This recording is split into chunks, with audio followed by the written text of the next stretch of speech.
Hello दोस्तों, PS the professional में आपका स्वागत है। दोस्तों, क्या आपको पता है कि सैलरी में जो 15% की हाइक बताई गई है वो एक्चुअल नहीं है।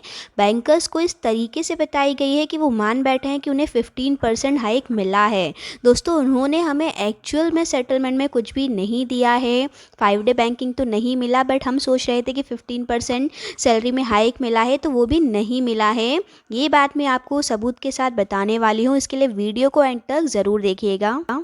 हमारे सीनियर ने जब इसके बारे में हमें बोला तो हमने इसका एनालिसिस किया और तब समझ आया कि इन्होंने किस तरीके से जो है बैंकर्स को मूर्ख बनाया है। दोस्तों, ये देखिए, ये डीए चार्ट है जो एआईबीए की तरफ से इशू हुआ है। इसमें तो इन्होंने खुद ये बात लिखी है, नवंबर 2017 जब से बीपीएस इम्प्लीमेंट होना था उस समय डीए की रेट सिर्फ 2.66 जो है दी गई थी। जैसे कि हर 3 महीने में लगभग डीए के कुछ स्लैब बढ़ते ही हैं, तो वो बढ़ते बढ़ते आज जाकर जो है 23.80 बना है।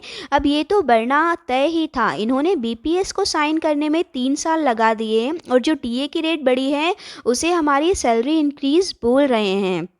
हमारा बीपीएस नवंबर 2017 से एप्लीकेबल होना था, तो उस समय का सैलरी इंक्रीज़ बताइए कि क्या है। नवंबर 2020 की सैलरी को इंक्रीज़ क्यों माना जा रहा है? समय के साथ तो नेचुरली इसे बढ़ना ही था। अगर बीपीएस 1 साल और खींच लेते तो डीए और ज़्यादा बढ़ता, और डीए बढ़ते बढ़ते अगर और आगे जाता तो ये क्या कहते कि इन्होंने 20% हाइक दिया है या 25% हाइक दिया है।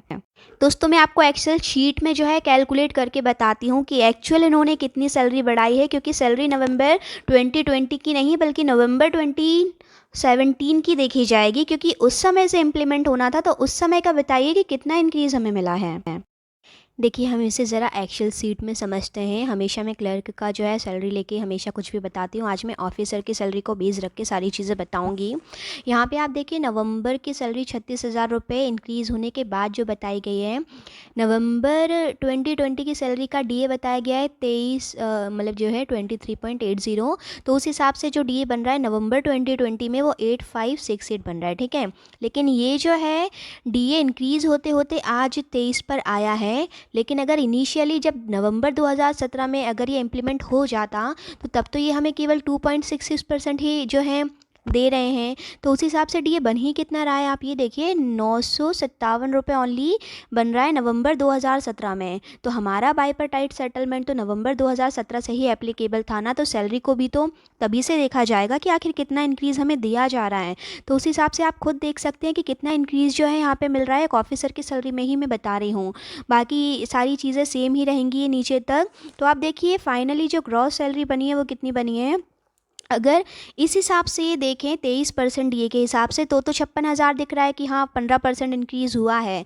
लेकिन अगर हम यहाँ देखें कि नवंबर 2017 में तो केवल 2% का डीए दिया जा रहा है, उस हिसाब से तो जो क्रॉस बन रहा है वो 47,000 ओनली बन रहा है, जो कि फिर माइनस में ही जा रहा है। और ये माइनस में फिर क्यों जा रहा है, यानी कि जो करंट सैलरी उन्हें मिल रही है, अगर नवंबर 2017 में उसी समय ये लग जाता तो उनकी सैलरी जो आती है वो माइनस में आती है। वो इसलिए माइनस में आती है, आप ये यहाँ देखिए, 51.60% जो है डीए उस टाइम पे आ चुका था इंक्रीज़ होते होते 10th बाइपर्टाइट के हिसाब से। तो अगर नवंबर 2017 में ही ये तुरंत इम्प्लीमेंट कर देते तो ये हमें डीए की रेट क्या ऑफ़र कर रहे हैं, 2.66% ओनली ऑफ़र कर रहे हैं। तो उस हिसाब से बेसिक भले ही इन्होंने 23 जो 23,600 था उससे बढ़ाकर जो है ऑफिसर का बेसिक सैलरी उन्होंने भले ही 36,000 किया, लेकिन डीए क्योंकि यहाँ पे केवल वो 2% ही दे रहे थे तो सैलरी एकदम से माइनस में आ जाती है उस टाइम पे, यानी कि जो तुरंत उन्हें सैलरी मिल रही थी उतनी भी नहीं मिलती और कम ही मिलती। हालांकि 3 साल इन्होंने फिर डिले किया है, डिले करते करते डीए इंक्रीज़ हुआ और आज जाके देखिए नीचे जो रेट दी हुई है 23%, 23.80। तो अब ये 3 सालों के बाद इम्प्लीमेंट हुआ है, तो अब जाके इंक्रीज़ मिल भी रहा है, तो वो किस मतलब का है। अगर आप ऐसे तो 2 साल और बढ़ाते, 2 साल और लेट करते तो डीए बढ़ता जाता, तो फिर आप क्या कहते कि आप हमें और ज़्यादा इंक्रीज़ दे रहे हैं। इस तरीके से दोस्तों, आप अगर इस बेस को देखें तो देखा जाए तो सैलरी में 15% भी इंक्रीज़ जो है नहीं मिला है।